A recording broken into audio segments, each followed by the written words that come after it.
মৰমৰ ছাত্ৰ-ছাত্ৰীসকল তোমালোক আটাইলৈ প্ৰীতি আৰু শুভেচ্ছা জনাইছো। ইয়াৰ আগৰ পাঠত অনুশীলনী 11.1ৰ ভালেকেইটা মই প্ৰশ্ন উত্তৰ কৰি দিছো। তোমালোকে নিশ্চয় সেই প্ৰশ্ন উত্তৰসমূহ সুন্দৰকৈ বুজিছা। আজি এই ভিডিঅ'টো প্ৰস্তুত কৰিছো বাকি আধৰুৱা প্ৰশ্ন উত্তৰ কৰিবৰ কাৰণে। নিশ্চয় তোমালোকেও এই ভিডিঅ'টি ভাল পাবা। আহাচোন আমি সময় নষ্ট নকৰি ভিডিঅ'টো আৰম্ভ কৰো। 12 নম্বৰৰ ডি প্ৰশ্নটো অৰ্থাৎ এইটো ই হ'ব লাগে, প্ৰিণ্টত ভুল আছে। ডি প্ৰশ্নটো তোমালোকে চোৱা, ইয়াত দুটা বৃত্ত দিয়া আছে আৰু মাজত এটা সৰু বৃত্ত দিয়া আছে। আচ্ছাদিত অংশৰ কালি উলিয়াব লাগে। এইটো হৈছে চিত্ৰটো।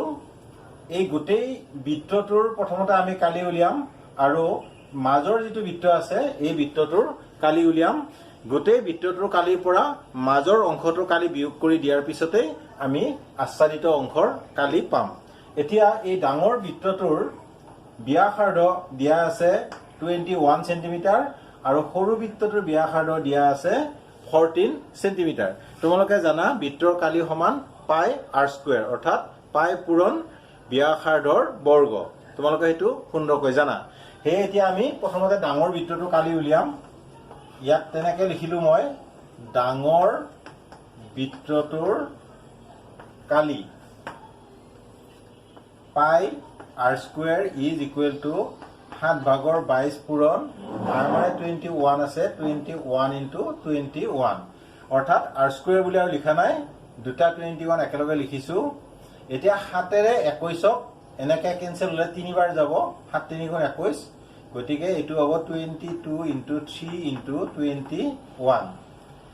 এইখিনিক আমি পূৰণ কৰিলে পাম 22 আৰু 21, 2 গুণ 2, 2 গুণ 2, 2 দুগুণ 4, 2 দুগুণ 4, গতিকে 2 6 আৰু 4, অৰ্থাৎ সমান কিমান হ'ব এইটো 462 ইনটু 3 ইজ ইকুৱেল টু, এইটো 3 পূৰণ কৰা, 3 দুগুণ 6, 3 6 18, 8 হাতে গ'লে 3 4 গুণ 12 1 13, অৰ্থাৎ এইটো হ'ব 1384 বৰ্গ সেন্টিমিটাৰ। এতিয়া ডাঙৰ বৃত্তটোৰ কালি পালো আমি 1384 বৰ্গ সেন্টিমিটাৰ। এতিয়া সৰু বৃত্তটোৰ কালি উলিয়াও। প্ৰথমতে মই এইখিনি মুছি দিছো, এইটো আমাক লাগিব 1384টো, এইকাৰণে মই এইটো মুছি দিলো। এতিয়া আমি সৰু বৃত্তটোৰ কালি উলিয়াও। সৰু বৃত্তটোৰ কালি পাই r স্কয়াৰ সমান 7/22 পূৰণ r মানে 14 আছে, 14 ইনটু 14 ইজ ইকুৱেল টু 7ৰে 14 হৰণ কৰিলে দুইবাৰ যাব, 22 পূৰণ 2 পূৰণ 14 সমান 22 আৰু 14 পূৰণ কৰা বা 22ৰ লগত প্ৰথমতে 2 পূৰণ কৰা, এইটো 44 ইনটু 14 হ'ব। গতিকে 44ক 14ৰে পূৰণ কৰি দিয়া, 4 4 16 6 হাতে গ'ল 1, 4 4 16 1 17, 4 গুণ 4, 4 গুণ 4, 6 7 4 11, 1 হাতে গ'ল 1, 4 1 5 1 6, 6 7 4 11 হাতে গ'লে 4 1 5 5 1 6, অৰ্থাৎ 616 বৰ্গ সেন্টিমিটাৰ। পালানে তোমালোকে এতিয়া বুজি? এতিয়া ডাঙৰ বৃত্তটোৰ কালি পালো 1386 বৰ্গ সেন্টিমিটাৰ আৰু সৰু বৃত্তটোৰ কালি পালো 616 বৰ্গ সেন্টিমিটাৰ। এতিয়া ডাঙৰটোৰ পৰা সৰুটো বিয়োগ কৰি দিয়াৰ লগে লগে আমি এই আচ্ছাদিত অংশটোৰ পাম। এতিয়া আমি লিখিম, এতেকে আচ্ছাদিত অংশৰ কালি সমান 1384 বিয়োগ 616 বৰ্গ সেন্টিমিটাৰ সমান, এতিয়া এইটো বিয়োগ কৰি দিয়া, 1384 পৰা 616, 1384 পৰা 616 বিয়োগ কৰি থাকিব 0, 8 গ'ল থাকিল 7, 13ৰ পৰা 6 গ'লে 7 6 13, অৰ্থাৎ 770 বৰ্গ সেন্টিমিটাৰ। এতিয়া আমি পালো এই আচ্ছাদিত অংশখিনিৰ কালি হৈছে 770 বৰ্গ সেন্টিমিটাৰ। তোমালোকে এই অংকটো নিশ্চয় সুন্দৰকৈ বুজিছা। এইবাৰ মই 13 নম্বৰ প্ৰশ্নটো লৈছো। এই প্ৰশ্নটো আসলতে মই ইয়াত চমুকৈ লিখিছো, তোমালোকে কিতাপত চাই লোৱা। এটা ট্ৰেপিজিয়াম দিয়া আছে আৰু ট্ৰেপিজিয়ামটোৰ সমান্তৰাল বাহু দুটাৰ জোখ দিয়া আছে। এটা হৈছে 7 সেন্টিমিটাৰ আৰু এটা 5 সেন্টিমিটাৰ। আৰু সমান্তৰাল বাহু দুটাৰ মাজৰ যিটো দূৰত্ব ইয়াত উচ্চতা বুলি কোৱা আছে সেইটো হৈছে 4 সেন্টিমিটাৰ। ট্ৰেপিজিয়ামটো কালি উলিয়াব লাগে। তোমালোকে জানা ট্ৰেপিজিয়ামৰ কালি হৈছে সমান্তৰাল বাহু দুটাৰ যিটো মাপ সেই মাপৰ যোগফল পূৰণ দূৰত্ব হৰণ 2 বা হাফ ইনটু সমান্তৰাল বাহু দুটাৰ মাপৰ যোগফল পূৰণ ইয়াৰ দূৰত্ব বা সমান্তৰাল বাহু দুটাৰ মাজৰ দূৰত্ব বা উচ্চতা। এতিয়া এই ট্ৰেপিজিয়ামটো আমি কালি উলিয়াম। ট্ৰেপিজিয়ামটোৰ কালি সমান half into 7 plus 5 into 4 ইজুগেল two এইটো হাফ ইনটু 7 আছে 12 ইনটু 4 সমান 2ৰে 12 কাটিলে 6 বাৰ যাব, গতিকে 6 পূৰণ 4 সমান 24 বৰ্গ সেন্টিমিটাৰ। এইটো হৈছে উত্তৰ। একেবাৰে সহজ প্ৰশ্ন, তোমালোকে নিশ্চয় এই অংকটো সুন্দৰকৈ বুজিলা। এবাৰ লৈছো 14 নম্বৰ প্ৰশ্নটো। এই প্ৰশ্নটো খুব দৰকাৰী প্ৰশ্ন, তোমালোকে ভালদৰে মনোযোগেৰে শুনিবা। এই প্ৰশ্নটোত এটা ৰম্বাস দিয়া আছে, ইয়াৰ এটা বাহু দিয়া আছে আৰু এডাল কৰ্ণৰ জোখ দিয়া আছে। আমাক উলিয়াব দিছে গোটেই ৰম্বাসটোৰ কালি। তোমালোকে জানা ৰম্বাসৰ কালি উলিয়াবলৈ হলে কৰ্ণ দুডালৰ জোখ জানিবই লাগিব, অৰ্থাৎ ৰম্বাসৰ কালি সমান হাফ ইনটু কৰ্ণ দুডালৰ পূৰণফলৰ সমান। তেনে ক্ষেত্ৰত যিহেতু এডালহে কৰ্ণৰ জোখ দিয়া আছে, আনডাল কৰ্ণৰ জোখ আমি উলিয়াব লাগিব। আৰু সেইকাৰণে মই এটা চিত্ৰ ধৰিছো ABCD, এনেকে ৰম্বাসটো আঁকিলো আৰু ৰম্বাসৰ দুডাল কৰ্ণ আঁকিছো, এডাল BD আৰু এডাল হৈছে AC। যিডাল কৰ্ণ দিয়া আছে সেইডালৰ জোখ 24 বুলি ধৰিলো। আৰু লগতে তোমালোকে এইখিনিও জানা যে ৰম্বাসৰ কৰ্ণ দুডাল পৰস্পৰ সমদ্বিখণ্ডিত হয় 90 ডিগ্ৰীত, অৰ্থাৎ লম্বভাৱে সমদ্বিখণ্ডিত হয়। ইয়াৰ অৰ্থটো কি? ৰম্বাসৰ এইটো ৰম্বাস, ইয়াৰ কৰ্ণডাল যেতিয়া এনেকে যাব এই কোণটো এই কোণটো এই কোণটো এই কোণটো এইবিলাক সকলো কোণে 90 ডিগ্ৰীত ই কটাকটি কৰিব আৰু ইয়াৰ এই বাহুটো আৰু এই বাহুটো সদায় সমান হ'ব। অৰ্থাৎ এই ৰম্বাসটোৰ এই বাহুটো আৰু এই বাহুটো বা বাহু বুলি নকওঁ, সেই ৰম্বাসটোৰ সেই কৰ্ণডাল সমানে দুভাগ হ'ব। তোমালোকে সেইটো জানা। আকৌ ইতিমধ্যে গম পালা যে এই কোণটো 90 ডিগ্ৰী হ'ব আৰু সেয়ে AOB এটা সমকোণী ত্ৰিভুজ হ'ব। কিয় আমি সমকোণী ত্ৰিভুজ কৰি ললো তোমালোকে জানিছানে? এইটো আমি জানো দিয়া আছে 13, এইখিনিৰ পৰা আমি জানিলো এইটো 12। আমি যদি এইটো উলিয়াব পাৰো তেতিয়াহ'লে এইখিনি আৰু এইখিনি সমান বুলি আমি যিহেতু জানোৱেই, ৰম্বাসৰ কৰ্ণবিলাক পৰস্পৰ 90 ডিগ্ৰীত সমদ্বিখণ্ডিত হয়, আমি সেইটো জানোৱেই। গতিকে কিবা কৰি যদি আমি এইখিনি উলিয়াব পাৰো, এইখিনি আৰু এইখিনি সমান হ'ব। ধৰি ললে আমি এইখিনি 5 বুলি পালো, তেতিয়া এইটো কি হ'ব? 5 হ'ব, অৰ্থাৎ 10 হ'ব। তেতিয়া আমি এডাল কৰ্ণ পালো 12, এডাল পালো 10, তাৰ পূৰণফল আৰু হৰণ 2, নিশ্চয় আমি উত্তৰটো পাম। সেয়া আমি সেইটো সমকোণী ত্ৰিভুজ হিচাপে নামকৰণ কৰিলো আৰু লিখিলো চিত্ৰৰ পৰা AOB এটা সমকোণী ত্ৰিভুজ, এনেকে লিখিলো। এতিয়া AO is equal to 12 centimetre, AB is equal to 13 centimetre, OB is equal to কিমান? OB টো উলিয়াব লাগে। তোমালোকে নিশ্চয় পাইথাগোৰাছৰ সূত্ৰ পঢ়িছা বা মনত আছে। পাইথাগোৰাছে কি কৈছিল? সমকোণী ত্ৰিভুজৰ ক্ষেত্ৰত অতিভুজৰ বৰ্গ আন দুটা বাহুৰ বৰ্গৰ যোগফলৰ সমান হ'ব। অৰ্থাৎ সমকোণৰ মুখত থকা এইটো হৈছে বাহু অতিভুজ, আৰু এই বাহু দুটাৰ বৰ্গ ইয়াৰ বৰ্গৰ সমান হ'ব কি হ'ব 13 স্কয়াৰ = 12 স্কয়াৰ প্লাস আমি এইটো নাজানো সেইটোৰ সমান হ'ব হেয়া আমি লিখিম পাইথাগোৰাছৰ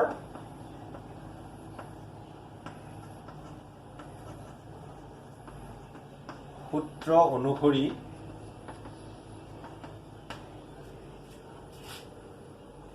OB square plus AO square is equal to AB square বা OB টো আমি নাজানো OB square is equal to AB square minus AO square কিয় এনেকুৱা কৰিলো কাৰণ AO টো আমাক দিয়া আছে আমি হিফালে লৈ গলো আমাক যেটো অকল OB লাগে বা OB square is equal to AB মানে কিমান পাইছো আমি 13 আৰু AO মানে কিমান পালো 12 বা OB square is equal to 169 minus 144 তোমালোকে নিশ্চয় জানা 13 ৰ বৰ্গ 13 13 169 আৰু 12 12 144 এতিয়া কি হ'ব বা OB square is equal to 9 4 গলা থাকিল 5 6 4 গলা থাকিল 2 1 পৰা 1 গলা 0 হ'ব বা OB is equal to √25 বা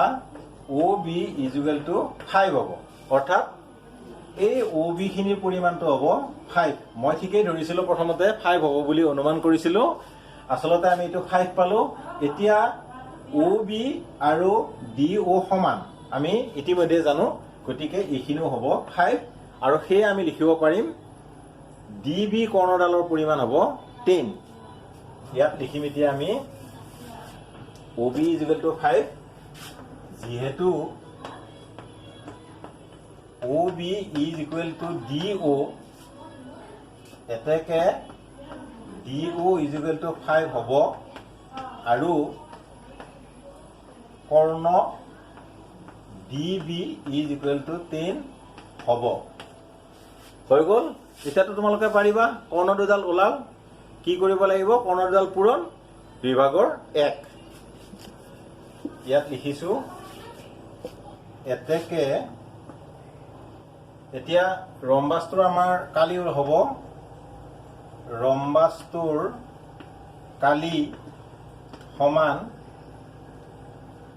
আমাৰ কৰ্ণ দুডালৰ দুখ আমি পালো যেহেতু কিমান পালো হাফ ইনটু এডাল দিয়া আছিল 24 ইনটু এইটো নতুনকৈ পালো আমি 10 is equal to হ'ব এটো বৰ্গ সেন্টিমিটাৰ লিখিবা এককটো এটা 2 ৰে 24ক 12 বাৰ যাব 12 ইনটু 10 বৰ্গ সেন্টিমিটাৰ সমান 120 বৰ্গ সেন্টিমিটাৰ এটো হৈছে আমাৰ উলিয়াবলগীয়া ৰম্বাসটোৰ কালি তোমালোকে নিশ্চয় এই অংকটো সুন্দৰকৈ বুজিছা এবাৰ 15 নম্বৰ প্ৰশ্নটো লৈছো এই প্ৰশ্নটোত এটা সামান্তৰিকৰ চিত্ৰ দিয়া আছে সামান্তৰিকটোৰ ক্ষেত্ৰত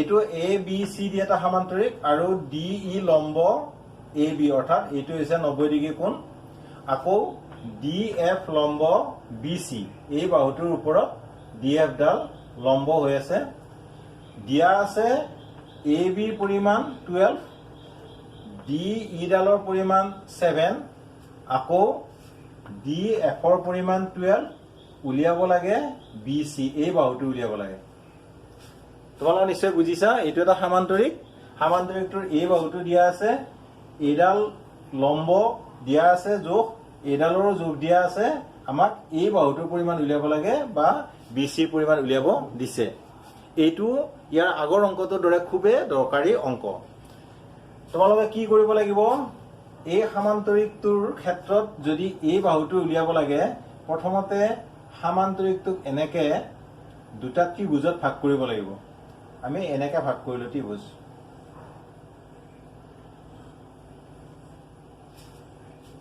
বুজিলানে ত্ৰিভুজক আমি এই কাৰণে ভাগ কৰিলো আমি জানো সামান্তৰিকৰ কৰ্ণডালে সামান্তৰিকটোক দুটা সমান ত্ৰিভুজত ভাগ কৰে হেতু মনত ৰাখিবা তোমালোকে অৰ্থাৎ এই ত্ৰিভুজটো যিমান ডাঙৰ এই ত্ৰিভুজটো সিমান ডাঙৰ এইটো ত্ৰিভুজৰ ক্ষেত্ৰত আমি যিবিলাক অংক কৰি উত্তৰ উলিয়াম সেই ত্ৰিভুজৰ ক্ষেত্ৰতো একে হ'ব। আমি ক্ৰমাগতভাৱে অংকটো কৰি যাব লাগিব। প্ৰথমতে চোৱা, এইটো এটা ত্ৰিভুজ আৰু এই ত্ৰিভুজটোৰ উন্নতি হৈছে 7। ত্ৰিভুজটোৰ উন্নতি 7 আৰু এই ত্ৰিভুজটোৰ আমি প্ৰথমতে কালি উলিয়াম। A B C D সামান্তৰিকৰ bidi কৰ্ণ অঁকা হ'ল। তোমালোকে এনেকে লিখিবা, কাৰণ আমি যিহেতু কৰ্ণডাল নিজে আঁকিছো সেইকাৰণে অঁকা হ'ল বুলি লিখিব লাগিব। এতিয়া ত্ৰিভুজ এ বি ডিৰ এ ই উন্নতি, এইটো উন্নতি এ বি ভূমি, এতেকে ত্ৰিভুজ এ বি ডিৰ কালি সমান হাফ ইনটু ভূমি কিমান আছিলে 12 ইনটু উন্নতি আছিলে 7 সমান 2ৰে 12ত 6 বাৰ যাব, এনেকে কাটিলে 7 6 গুণ 42 অৰ্থাৎ 42 বৰ্গ সেন্টিমিটাৰ। কি পালো আমি? এ বি ডি এই ত্ৰিভুজটোৰ কালি পালো 42 বৰ্গ সেন্টিমিটাৰ। এতিয়া তোমালোকে জানিলানে এইখিনিৰ কালি যদি 42 বৰ্গ সেন্টিমিটাৰ হয় তেতিয়াহ'লে এইখিনিৰ কালিও হ'ব 42 বৰ্গ সেন্টিমিটাৰ, মানে দুয়োটা কালি সমান হ'ব। এতিয়া এই ক্ষেত্ৰত এই ত্ৰিভুজটোৰ ক্ষেত্ৰত চোৱাচোন, এইটো যদি 12 হয় আমি জানো এইটো 12 হ'ব, কাৰণ সামান্তৰিকৰ বিপৰীত সি বাহু। আকৌ এই বাহুটোৰ পৰিমাণ যিহেতু আমি নাজানো, এই ত্ৰিভুজটোৰ কালি উলিয়াবৰ কাৰণে আমি এই বাহুটোক যদি এক্স বুলি ধৰো, বা এইটোৱে ভূমি হ'ব এইটো, কাৰণ এইটো লম্ব ইয়াত টানিছে, গতিকে এইডালেই ভূমি হ'ব। গতিকে এই ত্ৰিভুজটোৰ কালিৰ ক্ষেত্ৰত কি হ'ব? এইডাল হ'ব ভূমি আৰু এইডাল হ'ব লম্ব। এইডালৰ পৰিমাণ আমাক দিয়া নাই, সেইকাৰণে আমি এইটো এক্স ধৰিম। এতিয়া ত্ৰিভুজ বি চি ডিৰ ডি এফ উন্নতি বি চি ভূমি সমান এক্স ধৰা হ'ল। আমি এইটো এক্স বুলি ধৰিলো। এতিয়া ত্ৰিভুজ বি চি ডিৰ কালি আমি জানো হাফ ইনটু ভূমিৰ উন্নতি, হাফ ইনটু ভূমি মানে কি আছে এক্স, ইনটু উন্নতি মানে কি আছে 14। সেইটো আমাক দিয়া আছে। তোমালোকে এতিয়া জানিলানে হাফ ইনটু এক্স ইনটু 14 মানে কি হ'ব 42 এইটো, কাৰণ এইখিনিৰ কালি আৰু এইখিনিৰ কালি আমি সমান বুলি জানো, সেইকাৰণে অৰ্থাৎ হাফ ইনটু এক্স ইনটু 4 ইজুৱেলটোৱে হ'ব 42। এতিয়া আমি লিখিম প্ৰশ্নমতে half into x into 14 is equal to 42। ইয়াত কি প্ৰশ্নমতে তোমালোকে এইখিনিত মোৰ ঠাই নাই, মই অলপ তলত এনেকৈ লিখিছো, এনেকৈও লিখি থৈ দিব পাৰা। যিহেতু ত্ৰিভুজ এ বি ডিৰ কালি আৰু ত্ৰিভুজ বি চি ডিৰ কালি সমান, এইটো তোমালোকে লিখি থব পাৰা। পৰীক্ষকৰ কাৰণে নহয়, তোমালোকৰ নিজৰ কাৰণে সেইটো দৰকাৰ হ'ব, নহ'লে পিছত বুজি নাপাবা কিয় আকৌ এইটো 42 লিখা গ'ল। এইখিনিক এতিয়া সমাধান কৰা, বা 2ৰ লগত 14, 2ৰে 14 হৰণ কৰিলে 7 বাৰ যাব, গতিকে এইটো হ'ব 7x ইজুকেল টু 42। এইখিনি মুচি দিছো মই, বা x ইজুকেল টু 42 ডিভাইডেড বাই 7, বা x ইজুকেল টু 6, এইটো হ'ব সেন্টিমিটাৰ। সেয়ে আমি কি পালো? এই বাহুটোৰ পৰিমাণ পালো আমি 6 সেন্টিমিটাৰ। এটা তলত লিখি দিয়া এতেকে BC is equal to 6 centimetre. নিশ্চয় তোমালোকৰ এই অংকটো ভাল লাগিল। যদি বুজি পোৱাত অসুবিধা পাইছা তোমালোকে মোক কমেন্ট কৰি জনাবা। এবাৰ মই এই অনুশীলনীটোৰ একেবাৰে শেষৰ প্ৰশ্নটো লৈছো, 16 নম্বৰ প্ৰশ্নটো, বা আজিৰ এই ভিডিঅ'টোৰ একেবাৰে শেষৰ অংকটো লৈছো। এই অংকটোত আছে এটা ট্ৰেপিজিয়ামৰ যদি কালি 180 বৰ্গ সেন্টিমিটাৰ হয় আৰু সমান্তৰাল যি দুটা বাহু থাকিল সেই বাহু দুটাৰ অনুপাত যদি 1:2 হয় আৰু সমান্তৰাল বাহু দুটাৰ মাজৰ দূৰত্ব যদি 12 সেন্টিমিটাৰ হয় তেতিয়াহ'লে বাহু দুটাৰ দিশ উলিয়াব লাগে। তোমালোকে চোৱাচোন, এইটোকে আমি ধৰি ললো যেনিবা ট্ৰেপিজিয়াম। এই ট্ৰেপিজিয়ামটোৰ কালি আছে 180 বৰ্গ সেন্টিমিটাৰ। এই গোটেইখিনিৰ কালি হ'ব 180 বৰ্গ সেন্টিমিটাৰ আৰু বাহু দুটাৰ অনুপাত আছে 1:2। এইটো আমাক দিয়া নাই, ইয়াৰ অনুপাতটো হৈছে 1:2, কিন্তু বাহু দুটাৰ মাজৰ দূৰত্বটো দিছে। এই মাজৰ যি দুটা দূৰত্ব আছে, যিটো দূৰত্ব আছে এইটো হ'ল কিমান, 12 সেন্টিমিটাৰ। এইটো আমাক দিয়া আছে। এতিয়া ইয়াৰ পৰা এই বাহু দুটাৰ দিশটো উলিয়াব লাগে। খুব সহজ অংক এইটো, তোমালোকে ভালকে মনোযোগ দিবা। প্ৰথমতে লিখা সমাধান। এনেকে লিখা, ধৰা হ'ল সমান্তৰাল বাহু দুটাৰ অনুপাত x আৰু x অনুপাত 2x, অৰ্থাৎ সমান্তৰাল বাহু দুটাক আমি এটাক x ধৰিলো আৰু আনটোক 2x বুলি ধৰিলো। যেনেকে আছে ইয়াত তেনেকে ধৰিলো। এতিয়া ট্ৰেপিজিয়ামটোৰ কালি সমান কি পাম আমি? ট্ৰেপিজিয়ামৰ কালি জানো হাফ ইনটু সমান্তৰাল বাহু দুটাৰ সমষ্টি x plus 2x into h, অৰ্থাৎ এইটো হ'ব 12 ইজ ইকুৱেল টু আমাক দিয়া আছে 180 বৰ্গ সেন্টিমিটাৰ। সমান আমি কি লিখিম? এইটো 2ৰে তোমালোকে 12 হৰণ কৰি দিয়া। আচলতে 2 ভাগৰ 1 আৰু 12 ইফালে আছেতো, গতিকে এনেকুৱা হৈছে 2 ভাগৰ 1 12 হৈ আছে, গতিকে 2ৰে 12 6 বাৰ যাব। সেয়া আমি পোনে পোনে এইটো 6 লিখিম আৰু এইটো 2x x 3x হ'ব। বুজিলানে তোমালোকে? 6 into 3x is equal to 180। এইটো বা হ'ব। দুটা সমান চিন হলে প্ৰথমটো বা হয়। এইটো 3 6 গুণ 18, 18x ইজ ইকুৱেল টু 180 হ'ব, বা x is equal to 180 divided by 18, বা x ইজ ইকুৱেল টু হ'ব 3 সেন্টিমিটাৰ। আমি এতিয়া কি পালো? x মানে 10 সেন্টিমিটাৰ পালো, অৰ্থাৎ এটা বাহু পালো আমি 10 সেন্টিমিটাৰ। এতেকে সমান্তৰাল বুলি লিখা, সমান্তৰাল বাহু দুটাৰ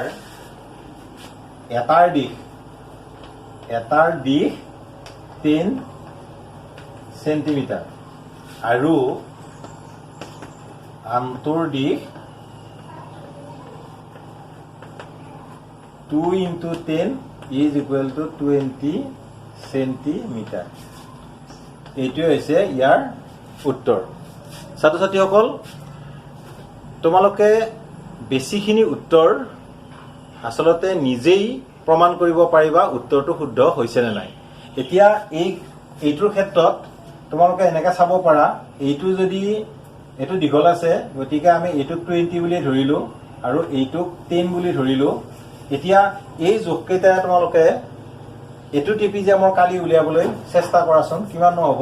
হাফ ইনটু 20 প্লাছ 10 ইনটু 12 কিমান হ'ব?